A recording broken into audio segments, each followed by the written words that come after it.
ole pathian ven na le kai hrui nein kum sang ni som ni le pali chu chuang takin dam takin kan lo mang zo le ta a kum sang ni som ni le pali chung khan mitam takin nun an chana chung ko tam takin lu an su na ni lu sun chung te kan tur pui em a chu ti rualin chung ko tam tak tan hlim na el chua kum mal som na dan kum ani vele thunga chung mal som na dong te po chu kan lom pui em ani ti kha kan han sei masadu ani ti chuan kum sang ni som ni le panga kum thar du om tak mai pathian ve na le kai hrui na in kan lo chung kai ta a zan ina hian kum sang ni som ni le panga a thil thleng tur puan ngai si ka hu phur em ni bok si sei chua karon tum do na ni kum sang ni le som ni panga hian eng thil chin nge e zoram khovel hi lo mo ti kha thil tu ten ngun takin kan lo ngai tha in kan lo thil do na ni a ole ahmasa in ka channel hi khongai taka min lo subscribe a min lo like sak turin le min lo share sak turin thir tu te kangen chawani in zara subscriber te azara kalve mai chawkania tin viewer te pon min la subscribe lo ani chuan min lo subscribe theu turin kangen tak meu chawani ti kha kan soi masadu ani ole kum sang ni som ni le panga a hian mizoram chunga hian il du lo tak thing tur tam em mai ni chuti rual chuan thil du le lim tak thing tur om bok ni chu vo in nia sei chua an tum don ani le hei ka ma hian calendar oma he calendar hi KT Enterprise ram hlun not aizol ten an siam ania hei kan muang hian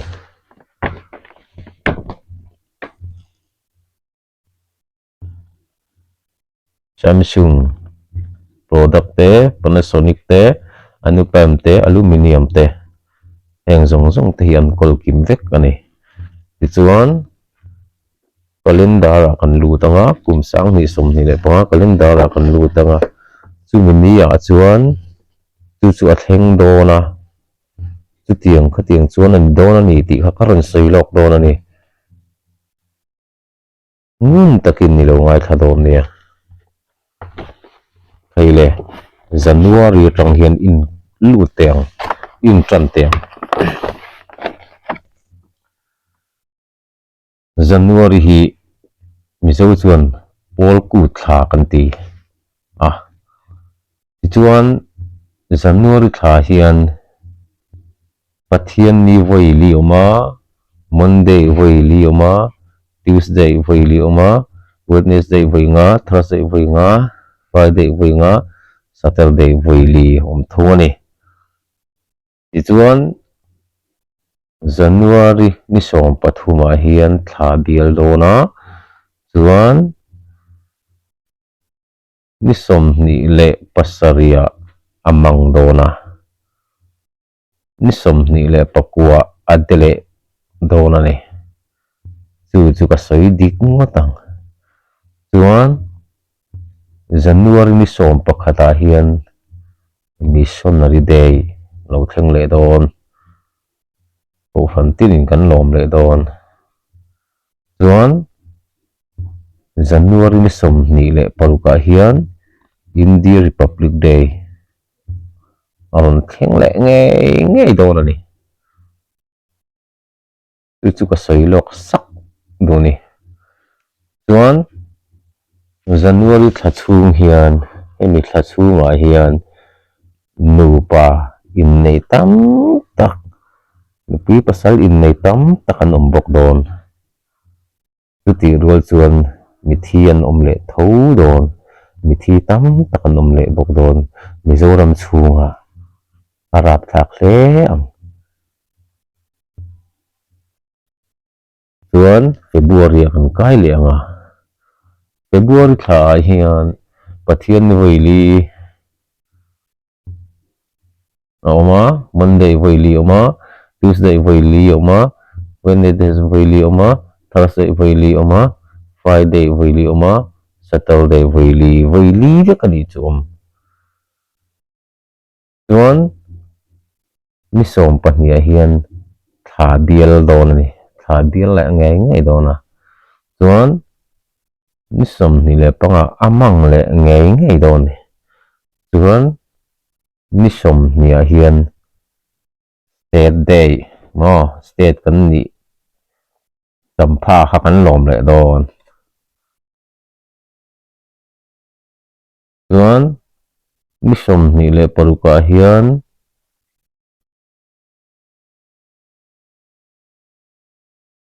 aziak khu ka zuchil theilo thil thleng tur ku maha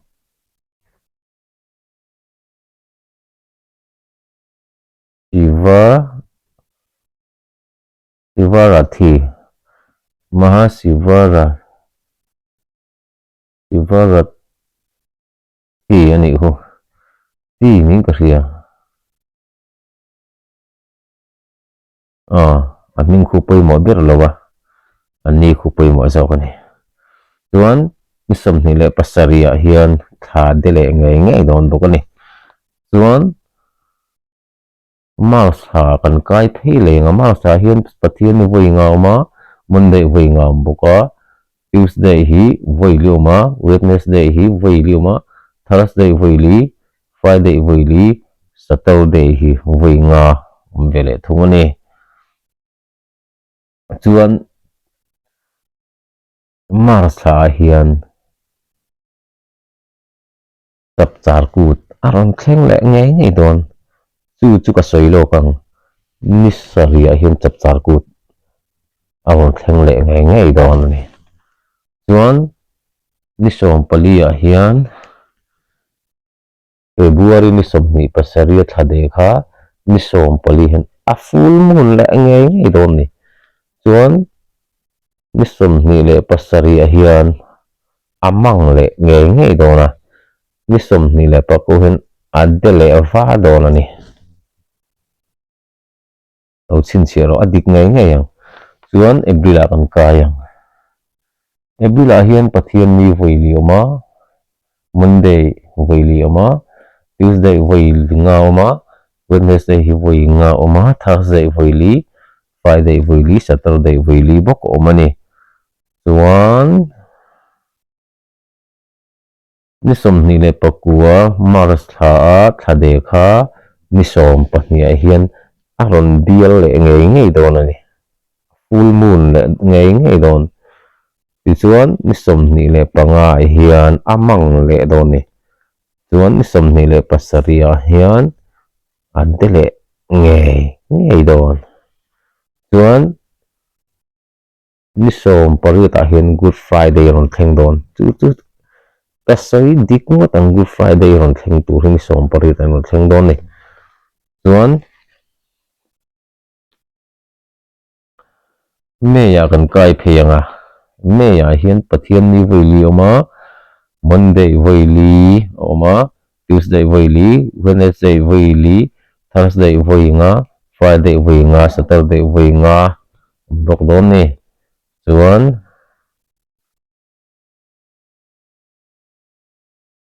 April ni som ni le pasaria thade kha Meya hian ni som pane hian a full moon la ngai don ni chuan ni som ni le pakua hian amang le dona ni som ni le panga thla lang lowanga ni som ni le paruka hian aron dele va don ani chuan zuna hian an kai phei le anga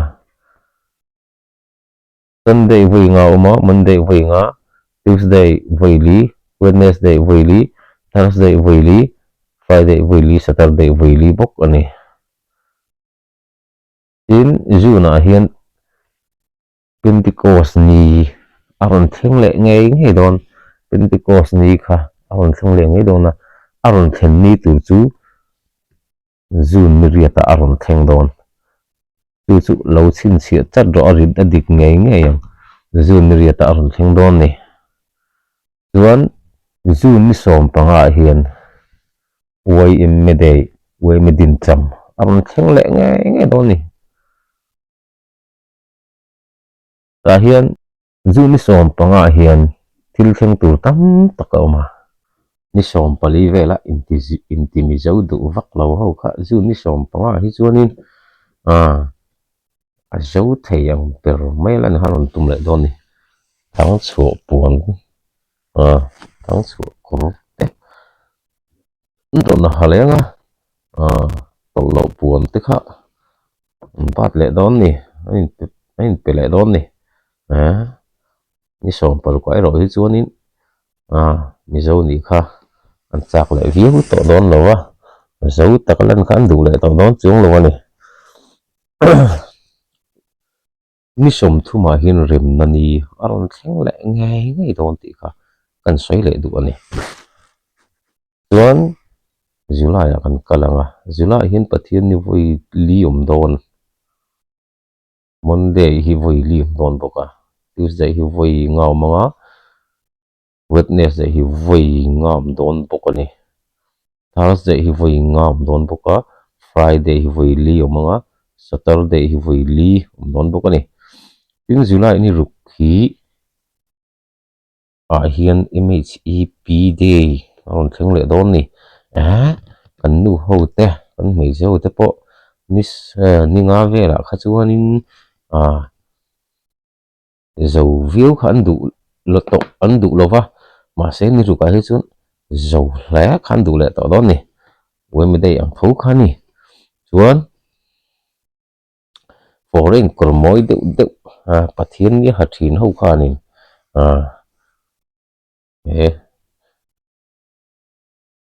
July ni ruka hi chuan có chạy thế là trước đó lại nghỉ dấu to các lần lần hành tung lại đón này mà xe Mr. Hi chuan anh tỷ lệ tỏ đón lô anh đi chuan June ni som ni lệ panga thade kha July ni som full moon đón anh ni som ni lệ pan ni hian amang lệ angan ni thu mo langa ni lia adele va đón anh chuan ugasa kan kai pheng ugasa hian pathian ni voi nga oma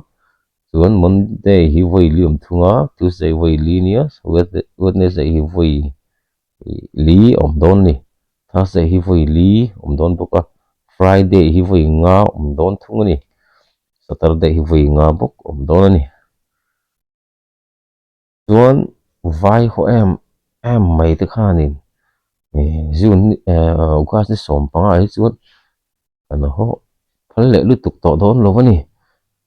Independence Day kharon hel chuak le dona chuan kan Indian le hle mai don ni kan sei tak le supanga Vande Mataram te khat an ti le dona ni ni som paru ka ero chuan kan Indian le pe to don chuang lo ani chuan ni som ni le pali July ya thade kha ukas ni ko hi full moon le don chuan ni khata amang le dona ni a thalang lowanga ni thuma hian de le don thung ni chuan September thla kan kai nga September thla hian beirul aron thleng le nge don ni beirul kha zirlai kan zir lenga sei ho te kan han sei ho lenga kan sei ho na te khan kan rong bol pui te han ka ziu pa kha rem le don ni zam tin mai kha ning chung khan kan hin khom le don ni chu wi ngo tang beirul anh in ina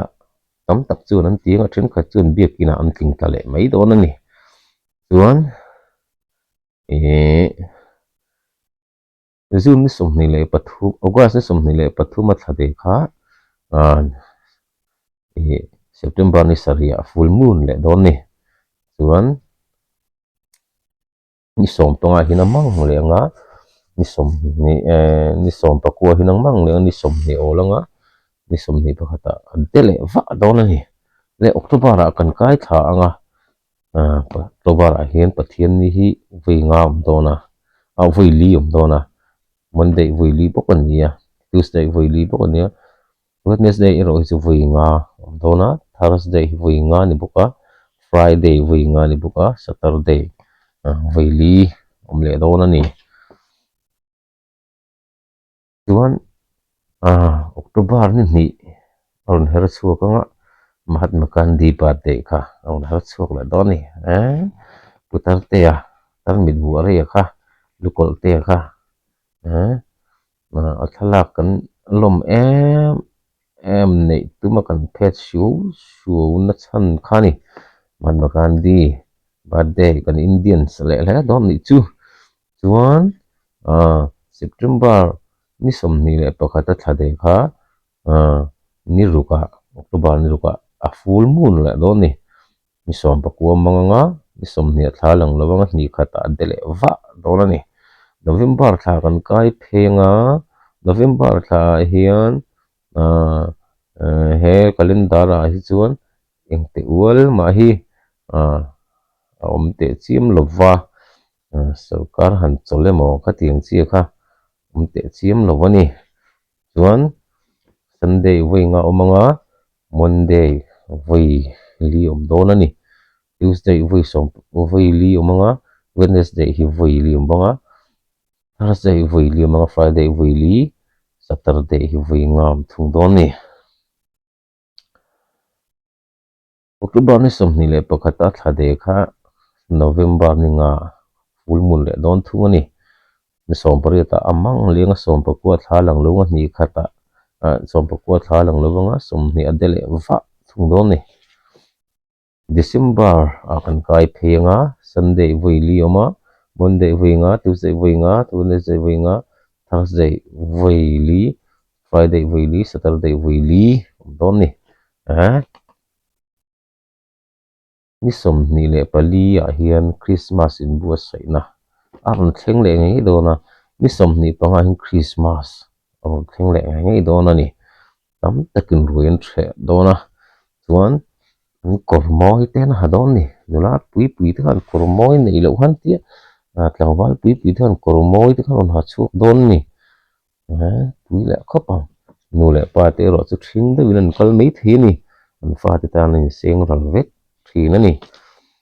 chuan som ni le paruka hin mitam takin Christmas festival an ti Christmas lum na ruai il le don ni ten chun bong sa ninga ten chun vok sa pui le ngotang ni som ni le pasari thleng hin ko ran lim deuh chuan an lanon tura be se ni bokani chuan ni som thum le pakhat December ni som thum le pakhat te kumsang ni som ni panga ni na hnung ber tura ni wangin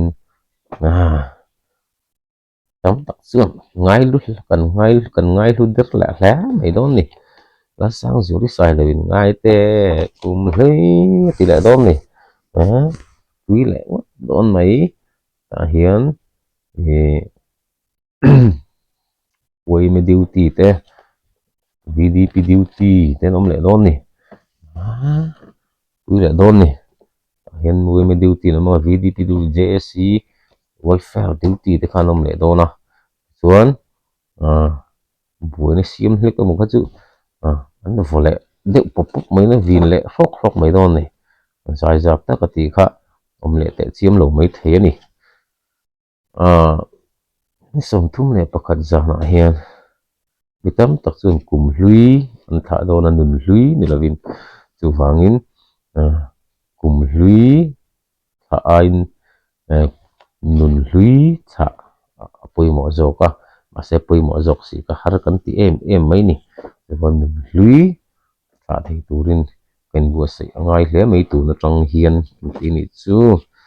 chuan kan soi le du chu zu zuar tu te rui lo zuar tu te an trăng lẽ sậu mai đó này heng ho hi kong le lama chuan welfare VDP NGO VDP JAC Wayne mi chi pi heng tinung tu te hin ni ve veng chunga bui pui hat ngai asual fal akalur falan om hian NGO hi lo nung ve ram thin bawk ani welfare te pawh hi le VDP te pawh hi zuar te misul deuh te hian an chom nung ram ani heng hi lo se tu man ding pe lawang pol thi ni ringot mai don ani nole ti khan kum sang ni som ni le panga thil thleng tur tlang pui kan soita thil thleng tur zong hi kan soi seng lo wanga tin soi don pon la hun min dai lo shum mai ni sang ni som ni le panga chunga hian nupui pasal nei tam takan nom dona mi thi tam takan om don boka chuan arap thlak le hle mai don ani chuan accident tam taka thleng a chiat na chi hrang tam taka thleng le don ani chu ka soi lawk ngam ani thil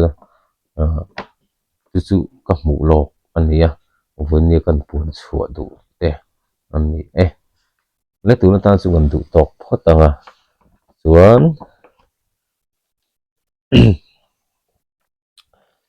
khang kan soi tak te kha a thlen ngei lo chuan dot ka soi ni chuan comment section lama ron comment anga miran chu sar sup mai don ni tun tan chuan tok phot anga bye bye u thau